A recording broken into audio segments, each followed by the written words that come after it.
warahmatullahi wabarakatuh. Perkenalkan, saya Aufa MPDI. Saya merupakan peserta PKDP Batch 1 Kelompok 2 UIN Sumatera Utara Medan. Saya akan mengajar terkait dengan pembelajaran IPA dengan materi bahan ajar dan media pembelajaran. Selamat menyaksikan.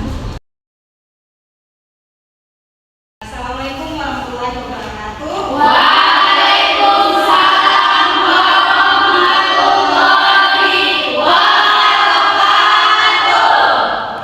Semangat sekali ya anak-anak ibu hari ini, walaupun siang bolong ya, masih tetap semangat. Oke, apa kabarnya hari ini?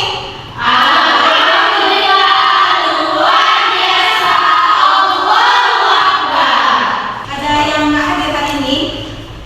Ada semuanya. Baik. Nah, alangkah lebih baiknya nih, kita kan mau mulai pelajaran. Nah, boleh dipimpin doanya, Lena? Sebelum mulai pelajaran, mari kita berdoa dimulai. Bismillahirrahmanirrahim. Raditu billahi rabba wa bil islami dina wa bi Muhammadin nabiyya wa rasulah. Rabbi zidni ilma warzuqna fahma wa amalan sholihah. Amin. Ya, amin amin ya rabbal alamin. Semoga dengan doa tadi itu bisa membawa keberkahan untuk kita semuanya ya. Nah, jadi minggu lalu kan kita udah belajar nih terkait tentang model pembelajaran IPA. Nah, boleh tahu nggak? Saya mau tahu nih, masih ingat nggak ada model pembelajaran apa aja? Ya. Pertama itu ada project based learning, Iya. kedua ada modul pembelajaran intuitif. Iya. Nah, jadi itu merupakan dua jenis model pembelajaran yang bisa diterapkan di pembelajaran IPA. Jadi minggu ini ataupun hari ini kita akan pelajari terkait bahan ajar dan media pembelajaran. Jadi tadi kan disebutkan nih, kita akan pelajari tentang bahan dan media pembelajaran. Adapun tujuan pembelajaran kita itu untuk memahami konsep dasar bahan ajar dan media pembelajaran, untuk menganalisis karakteristik pembelajaran IPA yang sesuai untuk siswa SD, kemudian diidentifikasi, menerapkan, merancang, mengevaluasi dan menerapkan aplikasi. RPP itu dia merupakan perencanaan. Nah, perencanaan, kemudian salah satunya itu ada bahan ajarnya, ya. Jadi untuk materi IPA sendiri itu dia harus memiliki 4 komponen. Yaitu yang pertama itu ada fakta. Ya, fakta ini tahu ya? Tahu. Nah, apa itu fakta? Sesuatu yang nyata. Ya, sesuatu yang nyata ataupun real. Jadi yang nyata itu yang bisa dilihat oleh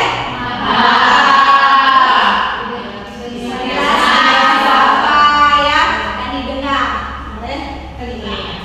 Nah, kemudian setelah fakta, materi IPA itu juga harus ada konsepnya. Jadi setelah diteliti, sudah melihat nih faktanya itu apa, kemudian barulah diturunkan menjadi sebuah konsep. Yang mana kita tahu, misalkan nih pengertian makhluk hidup itu apa. Konsep itu secara umum dia lebih ke pengertian ya. Jadi kalau di kampung buku biasa, kita kan nggak pernah lihat ya kan, mungkin nggak pernah membaca apa sih pengertian daripada sebuah konsep. Kemudian setelah konsep maka diturunkan menjadi sebuah prinsip. Dimana prinsip itu merupakan pernyataan tentang hubungan antara dua atau lebih konsep yang telah teruji kebenarannya. Nah, contohnya itu prinsip itu ada prinsip hukum Newton. Ya, hukum Newton itu kan ada 3, ada hukum Newton 1, hukum Newton 2, hukum Newton 3. Nah, kemudian setelah prinsip maka setelah itu ada prosedur. Nah, biasanya kan di dalam materi pembelajaran IPA ataupun di buku guru ataupun di buku siswa itu pembelajaran IPA dia biasanya kan ada langkah-langkahnya, ya kan? Misalkan untuk membuat stek, buat cangkok, ya. Nah, itu merupakan sebuah prosedur. Jadi ada 4 jenis yang harus ada di dalam buku IPA. Nah, harus menjadi bahan ajar IPA. Apa aja tadi?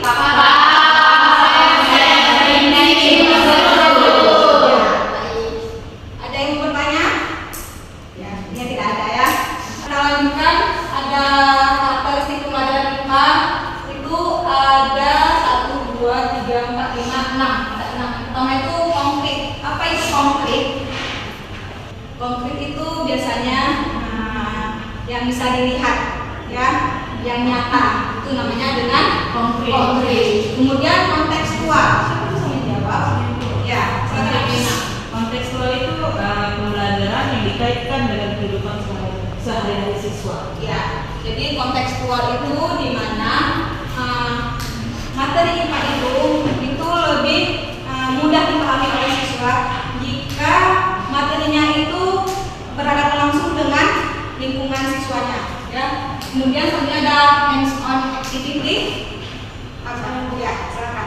Itu kegiatan yang melibatkan aktivitas praktiknya pada eksperimen sederhana. Ya. Selanjutnya itu ada inquiry based. Nah, siapa bisa menjawab? Ya, boleh. Ya. Mendorong siswa untuk bertanya dan mencari. Apa inquiry based itu? Siswa mencari tahu, ya. Kemudian kolaboratif, ya. Yaitu kegiatan pembelajaran yang dilakukan secara kelompok. Ya, jadi kolaboratif, ya, namanya juga kelompok. Kemudian selanjutnya menyenangkan. Jadi keseluruhan bahan ajar IPA itu harus menyenangkan. Ya, dimana kalau teks IPA itu ataupun pengertian IPA ataupun materi-materi IPA itu kan kadang agak sulit dipahami oleh siswa, kemudian juga kadang misalnya terjadinya miskomunikasi, ya. Makanya alangkah lebih baiknya ketika kalian nanti sudah terjun ke sekolah itu membuat bahan ajar itu yang menyenangkan. Ini ada jenis bahan ajar itu ada buku ajar pertama, kemudian ada modul ajar, ada LKS, terus ada handout, kemudian semuanya ada brosur dan ada leaflet. Apa tuh handout? Ya. Nah, handout itu merupakan ringkasan atau materi induk. Ya. Nah, jadi handout itu ringkasan ataupun misalnya kita sebutkan dengan rangkuman. Nah, selanjutnya ada bahan ajar audio. Jadi audio ini yaitu materi pembelajaran yang disajikan dalam format audio seperti rekaman suara atau file audio yang digunakan untuk mendukung proses belajar mengajar. Ya. Nah, jadi audio ini juga bisa memberikan informasi pada siswa selain bentuk bahan ajar yaitu berupa teks. Ya.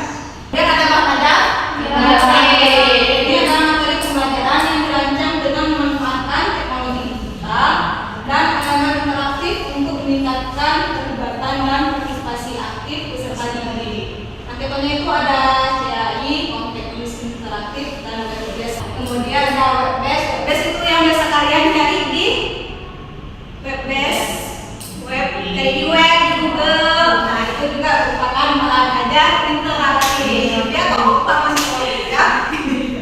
Kayaknya nggak fokus ya? Ibu mau ngajarin kalian SPT ya. 1, 2, 3. Mana jempol, mana jempol di sini, di sini.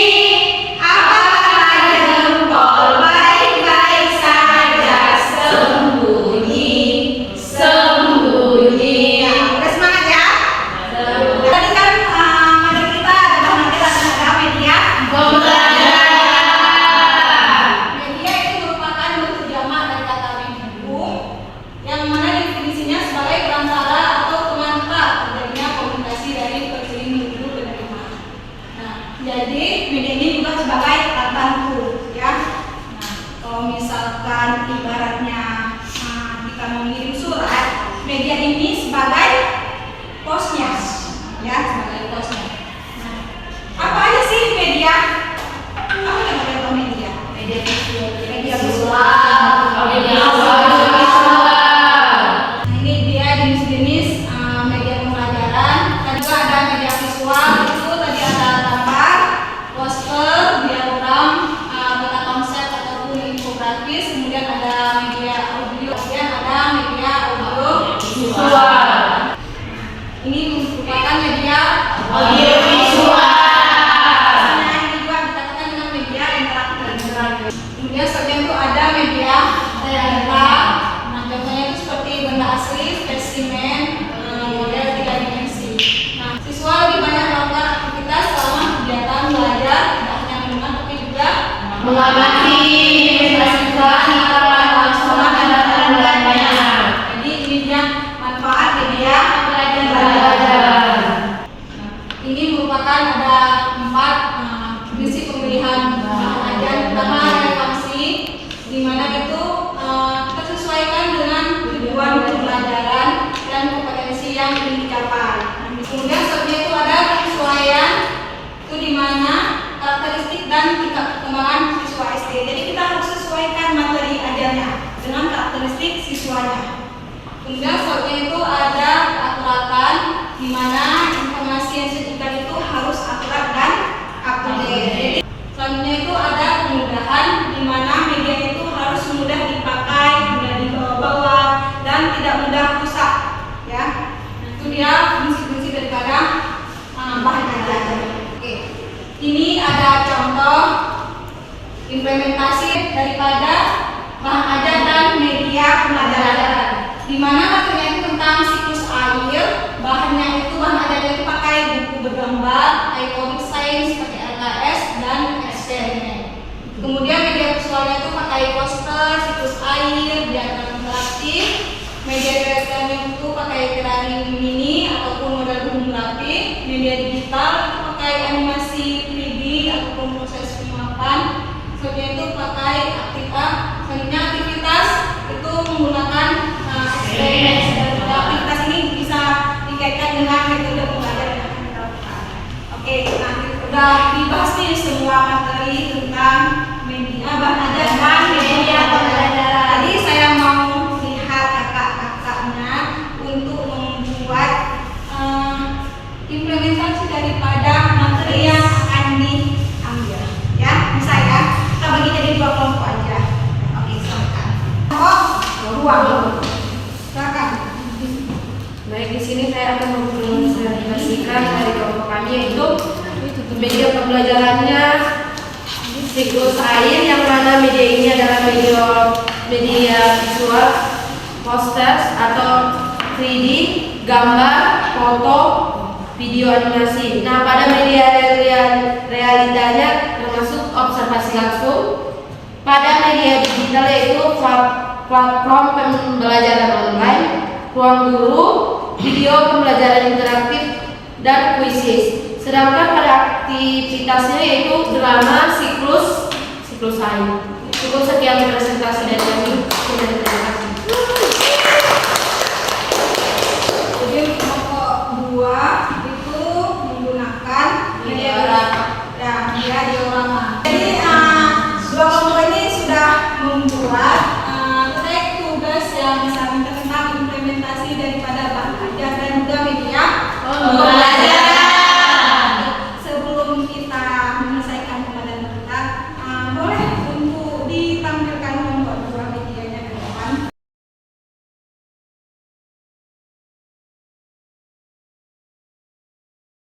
Oke, udah ya, ini proses siklus air ya. Jadi tadi kita udah menyaksikan ya siklus air yang dibuat media diorama oleh kelompok 2.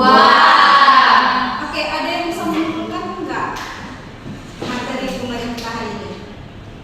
Di sini saya akan menyimpulkan pembelajaran kita pada hari ini. Pembelajaran kita hari ini tentang materi bahan ajar dan media pembelajaran. Materi ajar itu adalah materi yang diajarkan pada siswa dan guru yang terdapat contohnya pada modul. Sedangkan bahan media pembelajaran itu seperti alat bantu untuk menyampaikan informasi dari guru ke siswa. Ya, baik. Nah, jadi itu ya. Jadi tadi kita udah ada tentang bahan ajar dan juga media pembelajaran. Di mana bahan ajar dan media pembelajaran ini itu satu kesatuan yang saling berkaitan. Baik.